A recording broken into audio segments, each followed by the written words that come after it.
Faire parler le sol et les ressources documentaires pour redonner vie à des cités parfois oubliées, c'est là l'essence même du travail de l'archéologue. Jonas Paretias est doctorant en archéologie romaine au laboratoire Archimède de l'Université de Strasbourg. Il a récemment publié un article sur les fonctions du théâtre dans le nord de la Gaule et concentre ses recherches sur la cité antique de Briga. Alors, le site archéologique du Bois-l'Abbé, il se trouve actuellement sur le territoire de la ville de Eu, en Seine-Maritime. La ville de Briga dépendait du territoire de Beauvais, hein, à l'époque romaine. Donc c'est vraiment une ville à l'échelon intermédiaire, et en cela, elle est très importante pour considérer le processus d'urbanisation et la structuration administrative à l'époque romaine.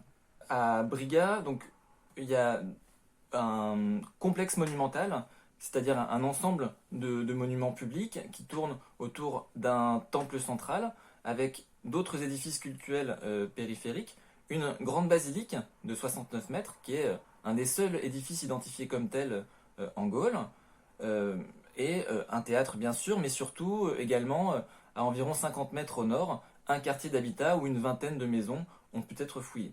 L'une des spécificités du théâtre de Briga, c'est justement d'être connu à la fois par son plan, mais d'avoir livré également des vestiges de sa décoration architecturale. Donc on a notamment des fragments d'une colonnade qui servait en quelque sorte de toile de fond à la scène, qui était elle aussi vraisemblablement en bois. À partir de 1965, première année de fouilles sur le théâtre, Michel Mangard fait une découverte vraiment exceptionnelle. Il découvre plus de la moitié d'une inscription qui à l'origine faisait plus de 11 mètres de long, et cette inscription donne le nom de l'Evergette, c'est-à-dire de la personne qui a financé la construction de ce deuxième état du théâtre.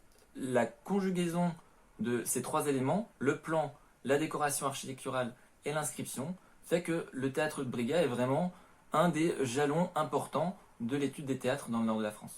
Dans le cadre du théâtre de Briga, sa capacité est estimée à 3 à 5 000 personnes, donc c'est donc conséquent. Et en fait, il a une multiplicité de fonctions. Donc une fonction de rassemblement, d'une part, mais des rassemblements qui peuvent être pour un ordre ludique, par exemple pour assister à un certain nombre de représentations, mais également des rassemblements dans un cadre religieux, puisque le théâtre est très souvent intégré à proximité d'un lieu de culte. Pour ce qui est des axes de recherche qui sont à mener dans les prochaines années, alors c'est bien évidemment poursuivre des investigations sur le théâtre pour mieux connaître son insertion dans son environnement, puisque actuellement on connaît plutôt bien la structure de l'édifice, mais il y a encore un certain nombre de sondages qui sont à mener pour mieux comprendre comment est-ce qu'il est intégré dans l'agglomération. Mes travaux de recherche, eux, ils portent sur les édifices du complexe monumental de Briga, notamment à travers l'étude de ce qu'on appelle les éléments lapidaires, c'est-à-dire les blocs sculptés qui ont été découverts à proximité des édifices publics et qui appartenaient à leur décoration.